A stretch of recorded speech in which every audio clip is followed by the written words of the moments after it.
I don't even know how we got there because I tried to make it clear how many civil rights, it doesn't just boil down to one conversation, but I can see that somebody's campaign coffers really are struggling right now. You all want men with penises, chicks with in the bathroom with us. You want women to be forced to undress in front of men in the locker room and in dressing rooms. And it's so hypocritical for you to sit here and say and be, you know, screaming from the rooftops about the right to privacy and civil rights when you don't respect women.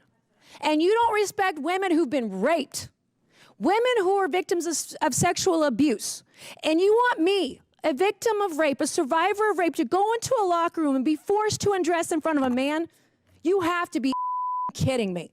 So I don't want to hear about you talk about rights, individual rights, civil rights, because you can't find the courage from the 60s to fight for women all around America. Fight for women like me, every single woman. She gonna keep saying trans, trans, trans so that people will feel threatened. And child, listen, I want y'all to tell me whether or Do not. not call me a child. I am no child. I want Don't to even find start. out I am a grown which woman. of those I am 47 years emails old. I have broken actually more have. glass ceilings than you Chairman, ever I will. am reclaiming my Let's go. time. You will not do that. I Order. am not a child. Chairman, I am not a reclaiming child. my time. And I am curious to know, for whoever goes next, do you ask your constituents when they call your office, are you a citizen or not? Because at the end of the day, I have to handle immigration cases as well in my office. We are elected to represent the people regardless of their citizenship, and we have to help them because they reside in our districts. Thank you, Mr. Chairman. I don't think we should be taking the advice from a group of people who can't define what a woman is. You certainly can't define what government efficiency is. So let's just start right there, Mr. Chairman. I support the subcommittee, the creation of the subcommittee on DOJ. I wildly support Marjorie Taylor Greene as the subcommittee chairwoman. And again, to the party who says we don't like or support women, well, guess what? We have two women on this committee who are subcommittee chairwomen who carry gavels. And we're working for the President of the United States, the president who made the first female chief of staff ever in the history of the United States. And I also want to correct the record of the ranking member earlier. There's no Republican up here who has cut Social Security. That is a lie. That is a lie being promulgated by the left, aided and abetted by the mainstream media, and all those liars out there on social media on the left saying that is not true. And when we want to talk about oligarchy, we had Joe Biden, we had Nancy Pelosi, we had Chuck Schumer, controlling everything on the Hill in the Capitol for years. And guess what? They've all delivered. They delivered the worst economy in history for Donald Trump. They have delivered more terrorists coming across the southern border than any administration in history. And so this subcommittee is greatly needed, Mr. Chairman. I hope that we all support it unanimously. Ms. Greene, you're going to do a great job as subcommittee chairwoman. I would love to be waved on anytime you let me, because it's time that we stop wasting American taxpayers. It is time that we stop wasting time up here on the Hill. We stop wasting time here in Congress talking about BS. Let me tell you something. Y'all need to find some people that actually care about their constituents. And honestly, whenever y'all are ready to work, we on this side of the aisle have always been ready to do what is right by the American people. Instead, what you can continue to do is go after the most vulnerable in our country. The fact that you just sat up there and somehow figured out how to tie trans folk to your argument makes no sense to me. But let me tell you something. Trans people ain't going nowhere, just like when the racists wanted to make sure that black people somehow were going to be dismissed in this country. We ain't left either. So I have a series of questions for you, Mr. Santos, that are yes or no. And so I would ask that you use yes or no when I ask these questions. Did the U.S. Census Bureau do anything to identify the immigration or citizenship status of individuals surveyed during the 2020 census, yes or no? No. Are illegals counted in the census, yes or no? Yes, if they're permanent residents, if they reside in the U.S.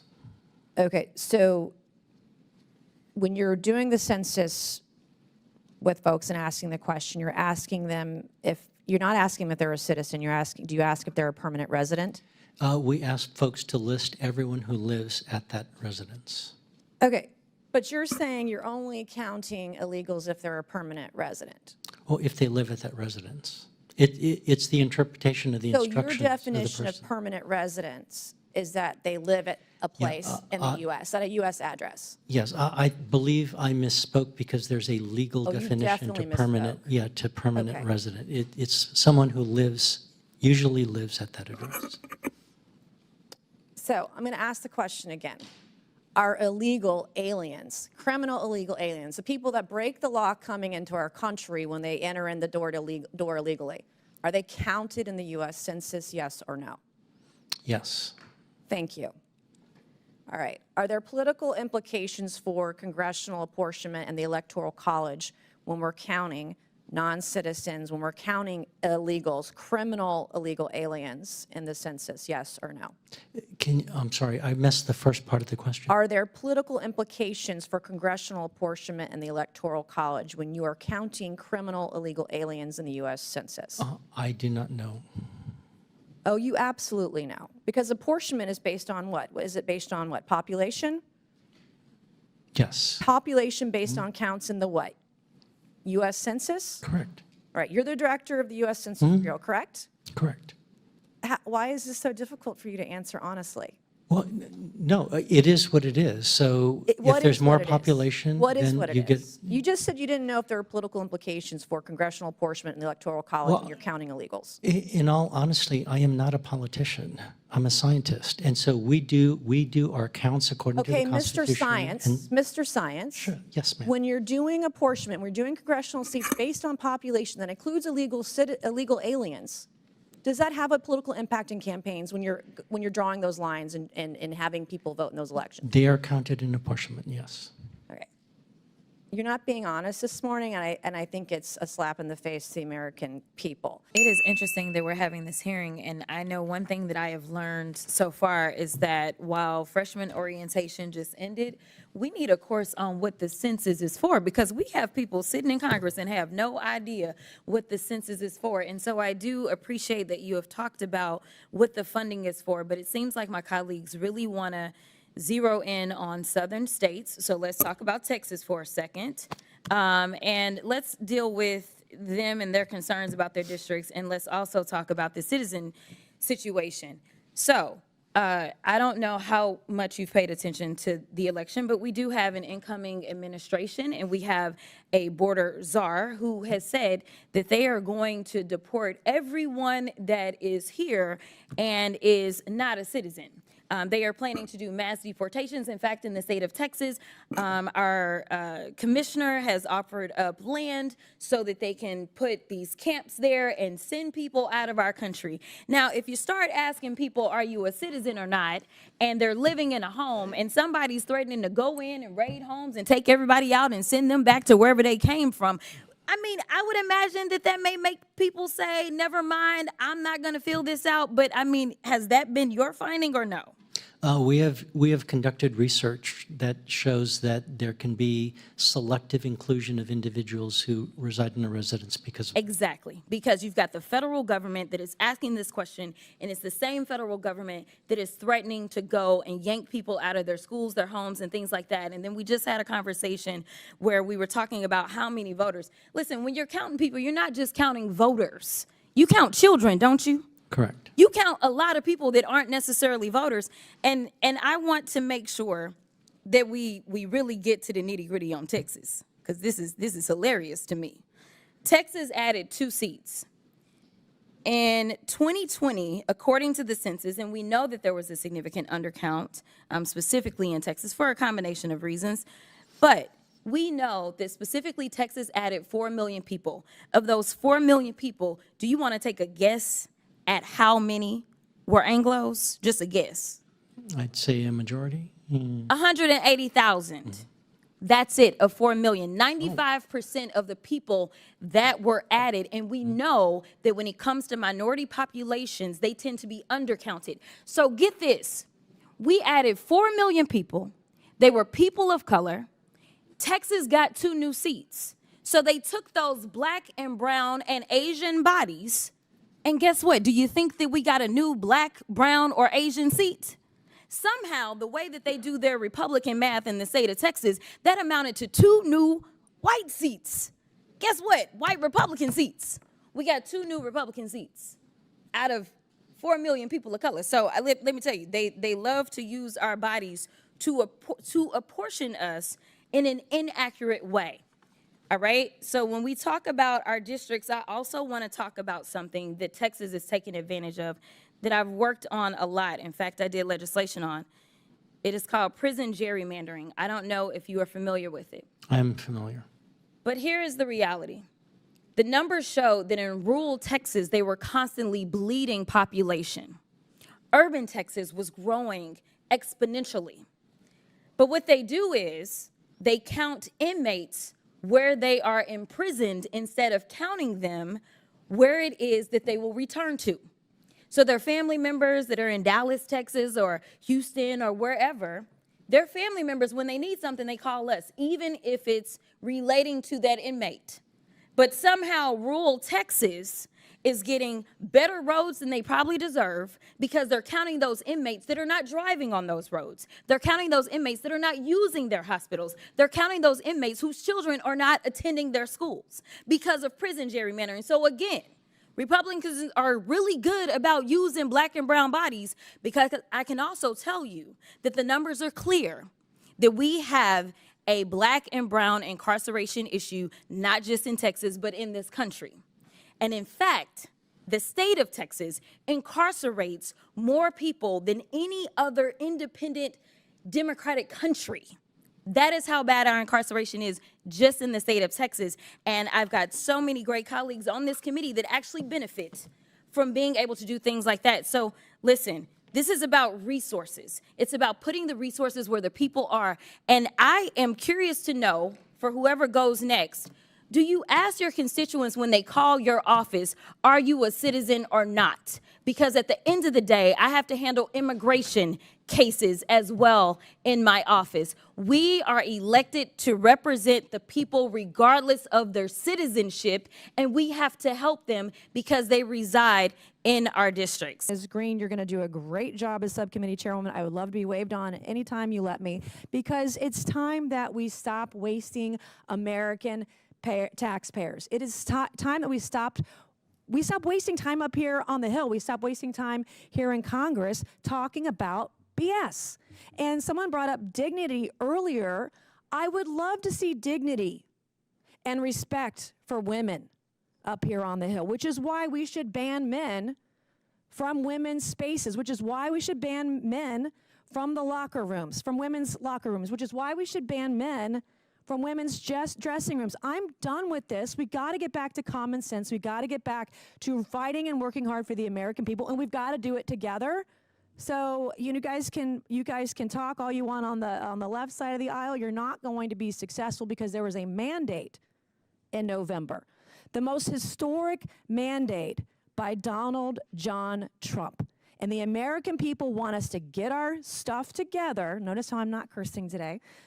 They want us to get our stuff together and work for the American people, and that starts now. That can start with the DOJ subcommittee. That can start with every committee on the Hill today if we put in the effort and the work to do it. Thank you, Mr. Chairman, and I yield back. Gentlelady yields back. Anybody? Chair? Ms. Crockett? Chair recognizes Ms. Crockett. I'm so glad that we could finally end that nice little propaganda commercial break. Listen, I don't know what Ms. Mace was talking about. I thought we were talking about government efficiency. And the last time that I checked, this committee in the 118th, just like in the 119th, has been governed by the Republicans. Chairman, is it not true that you were the chairman in the 118th? You were? Okay, so the Republicans have controlled this committee. So my question is, why is it that you need to create an entirely new subcommittee when you literally could go through and do whatever work it is that you're talking about handing over to the gentle lady who has never seemingly brought up anything about efficiency? The only thing I recall from the 118th was her spending a lot of time on somebody's junk in this committee. So let me be clear. Y'all had a chance, you chose not to use it, so why should the American people be convinced that now all of a sudden, because you create a new committee that has been promulgated by a real oligarch, you're talking about Chuck Schumer and Nancy Pelosi, they were actually duly elected, not somebody sitting there buying Twitter and just happened to be the richest person in the world telling y'all what to do. Let me tell you something. Y'all need to find some people that actually care about their constituents. And honestly, whenever y'all are ready to work, we on this side of the aisle have always been ready to do what is right by the American people. Instead, what you can continue to do is go after the most vulnerable in our country. The fact that you just sat up there and somehow figured out how to tie trans folk to your argument makes no sense to me. But let me tell you something. Trans people ain't going nowhere, just like when the racists wanted to make sure that black people somehow were going to be dismissed in this country. We ain't left either. During the 118th Congress, oversight Republicans disbanded one of the most important subcommittees in Congress, the Subcommittee on Civil Rights and Civil Liberties. And now in the 119th Congress, the chairman and House Republicans have decided to prioritize the demands of the real president, Elon Musk, and his billionaire friends over the needs of the American people. Now, we are about to approach the birthday of Martin Luther King. It's actually tomorrow. And on January 20th will be the inauguration of Donald Trump, but it will also be the observation of MLK Day.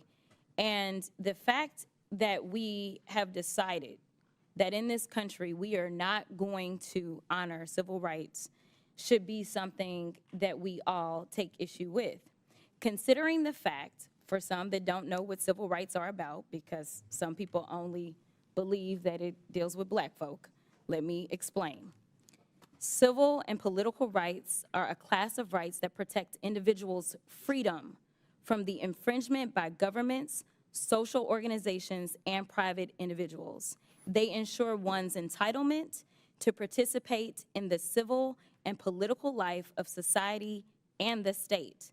Defined another way, the right to be free from discrimination, the freedom to worship as we choose, the right to vote for our elected representatives, the protections of due process, the right to privacy. If any of that sounds familiar, it is because these are rights that are born out of our Constitution, something that we all supposedly have sworn an oath to, and we swear to not only, we don't just swear to it, we are supposed to protect those rights. Interestingly enough, we just had the funeral of one of our beloved presidents. And I caught a flight to Austin on the day of the funeral. And I had the honor of sitting next to someone who was a little familiar with the White House. That person was Lucy Baines Johnson. And when I tell you that she is a wealth of information, I really mean that. And when we had an opportunity to talk about what she experienced as her father was president during a time in which, honestly, our country was on fire, and I would argue that, unfortunately, our country is on fire right now. When I first ran for office, I ran for the State House and said that we were in the midst of a modern-day civil rights movement, and I have not been convinced otherwise just yet. But this is the daughter of the president that signed the Civil Rights Act of 1964. She was also there when he signed the Voting Rights Act of 1965. And to be perfectly honest, without that voting rights, I don't believe that I actually would have a seat in Congress. And so I do believe in preserving the fact that everyone should be entitled to real and true representation, because I do have a Section 2 seat as our Voting Rights Act has been decimated. But one of the stories that she told me was that her father asked her about coming over to the Congress for the signing of the bill as it relates to the Voting Rights Act. Now, for her, it was a bit inconvenient as an 18-year-old to have to leave the White House and go over to Congress. And she asked her father, why should we go over to the Congress, Daddy, to sign this particular bill? And she said, we need to go over to the Congress because we need to pay due respect to those members of Congress that knew that voting for this bill meant that they would not be returning to Congress, but they had the courage to do what was right for this country and make sure that everyone's voices were going to be heard. The one thing that we could do, the very small thing that we could do, is have a little bit of courage and decide that we are going to reinstitute this particular subcommittee, because unfortunately, I don't see the type of courage that the people that served back in the 60s had coming out of some of our colleagues. And so I'm asking you to do the courageous thing today and just institute a subcommittee that would make sure that we are looking out for those protections of everyone in this country, to make sure that we have real freedom, something that we all supposedly espouse to believe in. And with that, I will yield. Mr. Chairman. Gentlelady's time's expired. Any member seek recognition? Yes. Mr. Higgins? Oh, Ms. Mace was first. I'm sorry. Ms. Mace. Thank you, Mr. Chairman. Again, I don't know what's going on today. I find it extremely rich and offensive. So we're talking about civil rights. I'm the former ranking member on the Civil Rights Subcommittee, something I believe in civil rights and civil liberties of all Americans. And we were talking about infringement of individual people. Also, quote, the right to privacy of individuals. Coming from a party that can't define what a woman is and won't give women the right to privacy. As a rape survivor, I shouldn't have to explain to you why women have rights and why women, when we're in the bathroom, when we're in the locker room, when we're in a dressing room, why I don't feel safe when there is a man nearby. And the fact that we're going here and we're going to say all these things is the ripeness of hypocrisy on the Hill. People need to tell the truth. And if we're going to talk about the rights of individuals, we have to talk about it. Everybody has rights, including women. And at some point, men are infringing on the rights of women. We just had it today. We just had a vote about protecting women and girls in sports. And I believe it wasn't one, it was two people from the Democrat Party who voted to protect women's rights in sports today. Two. Yeah, so this is, Mr. Chairman, this is a deeply offensive conversation to me today. We want to talk about real freedom. Women have freedom in this country. Women have the freedom to go to a private women's only space and not see a man in it. Women have the right to change and not be feared that somebody with their sexual perversion, someone who's confused about their gender, we have the right to feel safe in these spaces. We have the right to know that we're not going to have trans people filming us in the bathroom. How many of these trannies are taking selfies? These men are taking selfies in women's spaces, in the bathroom. It's gross. It's disgusting. So if we're going to talk about civil rights, let's talk about the rights of women in this country and how you are stripping them away every single day. And you're doing it in your legislation. You're doing it in your messaging. You're doing it on X.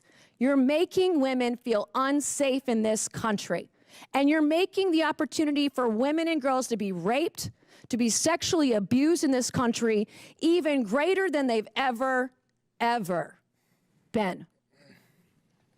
So don't come over here with your attitude and talk to me about rights when you're trying to take my rights as a woman, a rape survivor, away. Thank you, Mr. Chairman. All of the mayors here today are actively working to harm the American people you represent. You all have blood on your hands. I'm going to ask a series of yes or no questions today, and I would like to remind all of you, you are under oath. I only want a yes or a no to my questions. My first question, do you acknowledge breaking into our country as a crime? Mayor Adams, yes or no? Do you acknowledge breaking into our country as a crime?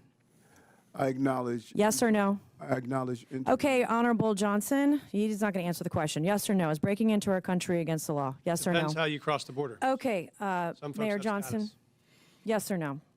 Comprehensive Okay, that's immigration not an reform answer. policies Mayor are what's Wu? necessary in this Mayor Wu, moment. do you have a better answer than these gentlemen before you? Yes or no? Yes.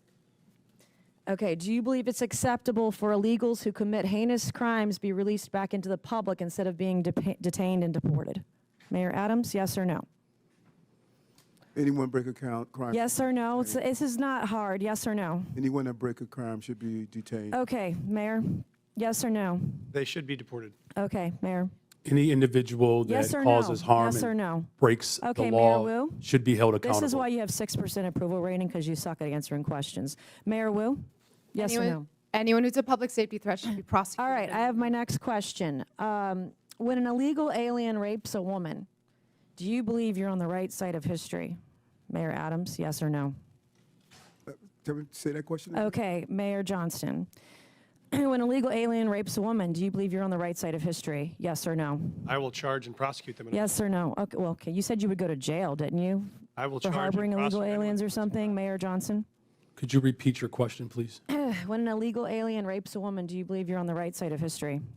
Could you clarify that question? Okay, Mayor Wu, yes or no? No, rape is obviously Then horrible. why are you letting rapists back out onto the streets of Boston? That is not true. That is Okay. not what's happening in When Boston. an illegal alien molests a kid, molests an underage kid, do you pat yourself on the back for being compassionate? Mayor Adams? It's despicable and he should be arrested. Mayor Johnston? I prosecute folks that commit crimes like that. You guys let him out on the streets. Mayor Johnson? We arrest violent criminals in the city of Chicago. Mayor Wu? We investigate, arrest, and prosecute. You guys don't sound very confident today. Would your city honor an ICE detainer on an illegal alien who rapes kids if one was issued today? Mayor Adams? Yes or no? In conformance with law, we will honor detainers. Mayor Johnson? If there's a criminal warrant, we'll help them pick them up. If there's no criminal warrant, we'll honor a notification request. Mayor Johnson? Criminal warrants, we always cooperate with federal agents with a criminal warrant. Mayor Wu? Get a criminal warrant, we will enforce. A criminal warrant. I'm talking about an ICE detainer on an individual who's here illegal who rapes kids. Do you all hate Donald Trump more than you love your country? Mayor Adams? I respect my president. I respect my Yes or country, no? and I You're having the respect hardest time my today. Senate. Mayor Johnston? I love my country. Yes or no? I love my Okay. country. Mayor Johnson? As the son of a pastor, I love everyone and this country. Mayor Wu? I love my country and my city. Do you all, are you all willing to go to jail for violating federal law? Mayor Adams? I'm not going to violate federal law, so I don't have to worry about that. Mayor Johnston? We don't violate federal law either. You don't violate federal law. We do not violate federal law. Is it violating federal law if you don't honor detainer requests from ICE? Absolutely not. In fact, the statute Congressman Biggs shared, we explicitly follow. The statute says you cannot prohibit city employees from sharing information about someone's status with the government. We do not prohibit that. Do you love illegal aliens more than you love your fellow countrymen?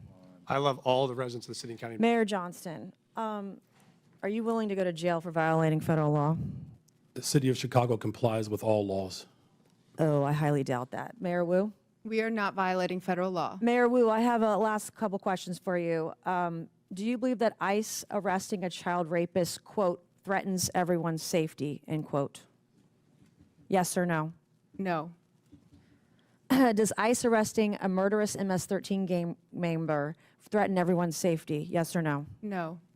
I would like to hold up this quote of you where you say, ICE's efforts actually threaten the safety of everyone, end quote, Boston Mayor Michelle Wu. You're a hypocrite. Thank you, Mr. Chairman, and I yield back. Chair recognizes Mr. Chairman, I have a unanimous consent Subramaniam. request. Mr. Chairman, Have unanimous consent request. Proceed. I'd like to seek unanimous consent to enter into the record this article, and I'll do this as a survivor of sexual violence myself. This is from Courts, March 2018. Without objection, so ordered. Data from Texas shows that U.S.-born Without objection, so ordered. We've put it in the record. Thank you, Mr. Chairman. Mayor Wu, I am grateful for our long-standing partnership in public service. I'm grateful to be your congresswoman as well as your constituent. Can I get that time back? All right. Again, grateful for our longstanding partnership in public service, grateful to be your congresswoman, and grateful to be your constituent. It's clear my colleagues across the aisle didn't do their homework because the fears and division they're trying to project onto Boston are really the stuff of Fox News fever dreams. Our city is vibrant, our city is diverse, our city is beautiful. Mayor Wu, immigration is central to the economic success of Boston, is it not? Absolutely. All of our key industries, whether it's healthcare, life sciences, higher education, financial services, everything that we do depends on immigrant residents and the contributions that they make. Thank you, Mayor Wu. Immigration defines Boston. For generations, our city has been shaped by people who have endured incredible hardships to arrive at our shores seeking a better life. They drove taxis, opened restaurants, studied at our schools, built homes, repaired our roads and bridges, cared for patients, cleaned offices, built businesses, provided essential early education and child care for our babies. There is no doubt immigration is essential to the success of Boston, but there is, in fact, a dark threat looming over this great city. That threat is the racist and xenophobic anti-immigrant policies coming from this Trump White House. Mr. Chair, I ask unanimous consent to enter into the record this Boston Globe article titled, "They're Going to Deport Us. Trump's immigration policies prompt some children to skip school." Without objection, so ordered. Mayor Wu, I've been speaking to principals and educators in Boston at various roundtables and town halls that I've convened, and the stories are heartbreaking. Elementary school children are crying in their teachers' arms, fearful that they're going to lose their parents to cruel and unjust deportation raids. Mayor Wu, last week I met with an esteemed doctor from a local Boston hospital who reported that follow-up appointments in her clinic have seen a 200% spike in no-shows and cancellations. Her assessment, her patients are missing critical care like dialysis, prenatal care, and chemotherapy because of a fear of immigration raids in our hospitals and healthcare settings. Mayor Wu, do you agree with this healthcare provider? Absolutely. We hear it from our shared constituents. People are afraid, and that is having huge impact on their daily lives when they're just trying to do right and be a good example for their kids as they pursue the American dream. Mr. Chair, I ask unanimous consent to enter into the record this article titled, "Fearful Amid ICE Crackdown, Some Immigrants Are Skipping Healthcare." Without objection, so ordered. So here we have a man who thinks he is king, screaming anti-immigrant slurs from the Oval Office and what it has done to make Boston safer. Nothing, not a thing. But it has traumatized our kids, cost our elders their dialysis, delayed cancer patients' chemotherapy, and struck fear into the heart of hardworking people who not only contribute immensely to our city and our community, but whose labor and contributions are also essential to the very functions of daily life in our great city. The members of this committee would be well served by learning from our esteemed mayor, but a teach-in is not the charge of this committee. Remind my colleagues, this committee's purpose is oversight. The only person who has something to answer for is Donald Trump. He is single-handedly decimating decades of economic progress, vilifying our immigrant neighbors, and disregarding the Constitution and basic decency daily. This man points to our most vulnerable, scapegoats them for every hardship, while he himself is actually the source of the hardship that the American people are experiencing. My colleagues don't really care about criminality. If you really cared about criminality, you would do something about Elon Musk's power grab, stealing our data. You would do something about efforts to defund the National Institutes of Health cancer research. If you really cared about criminality, you would do something about people that want to rob our babies of food. Make it make sense. My Republican colleagues across the aisle believe a 6-year-old from El Salvador who wants to go to school and a mom who fled violence in Haiti are the reason that the cost of eggs are too damn high. And your housing and gas will follow suit shortly because of these Donald Trump tariffs. The shameful Republican ripoff slashing away at basic government services to line the pockets of Donald Trump's buddies so they can buy toy yachts and rocket ships. It is a shame and a sham. America has a problem, and it is Donald Trump. And if my colleagues really cared about criminality, they would do something about him. I'm grateful that the people of Boston and my mayor stand with their neighbors from every walk of life. I yield back.